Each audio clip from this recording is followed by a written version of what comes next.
पंचकुला में हरियाणा विधानसभा के अध्यक्ष ज्ञानचंद गुप्ता ने जनता दरबार लगाकर सुनी लोगों की समस्याएं। हरियाणा विधानसभा के अध्यक्ष ज्ञानचंद गुप्ता के द्वारा समय समय पर लोगों की समस्याओं को सुनने के लिए जनता दरबार लगाया जाता है।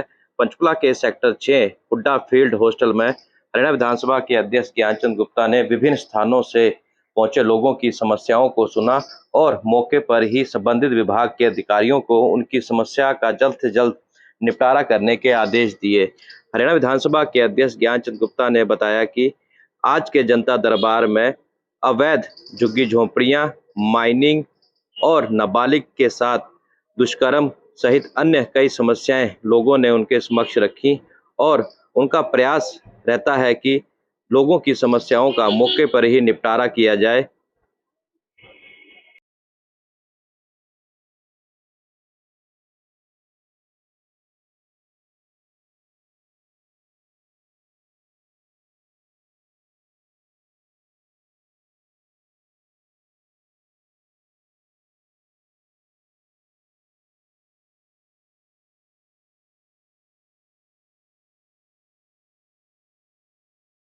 इस प्रकार से लोगों की जो है समस्याओं को सुना गया। क्या क्या समस्याएं जो थी लोगों की आपके सामने रखी है? देखिए, आज जनता दर्शन कह लीजिए इसको या जनता दरबार कह लीजिए, जनता के दरबार में मैं हाजिर हुआ हूँ। कुछ कंप्लेंट्स, कुछ समस्याएं वो आई हैं।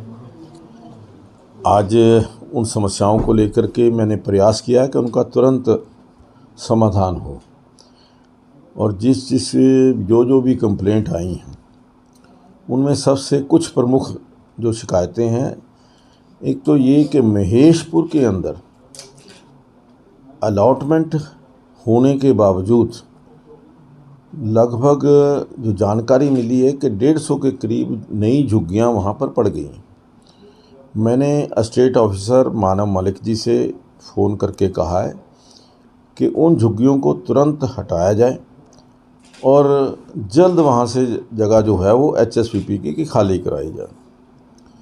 दूसरा मामला जो था, एक बहुत ही बुज़ुर्ग दंपति जिन्होंने किसी समय अपने ग्रैंडसन के नाम विल की थी, लेकिन आज वही ग्रैंडसन जो है उनको घर से बाहर निकालने के लिए धक्के मार रहा है और बाहर कर रहा है। बहुत दुखी थे। मैंने SDM मैडम से कहा है कि इसकी जांच करके और जो सीनियर सिटीजन्स का एक्ट है वो लागू करके उनको वहाँ पर रहने की सुविधा प्रदान करें, रहने के लिए इंतज़ाम करें और जो लड़का या जो पोता है उसके खिलाफ़ वो एक्शन करें। तीसरा एक बहुत गंभीर मामला मैं मानता हूँ इसको, कि एक नाबालिग लड़की के साथ जो मेरे ध्यान में लाया गया कि बलात्कार हुआ, उसको फुसला करके बहला करके उसके साथ बलात्कार किया। 5 महीने के बाद उसकी अबॉर्शन करवा दी गई और अब जो उसके पिता हैं उनके खिलाफ़ एक झूठा मुकदमा दायर कर दिया गया, जो मैं समझता हूँ कि बहुत संगीन मामला है। एक्शन तो उन लोगों के खिलाफ़ होना चाहिए था जिन लोगों ने नाबालिग के साथ बलात्कार किया है, और FIR जो हुई है वो हुई है उसके पेरेंट्स के खिलाफ़, और झूठी एक शिकायत कि जो उसके फादर हैं वो उस लड़की से छेड़छाड़ करते हैं।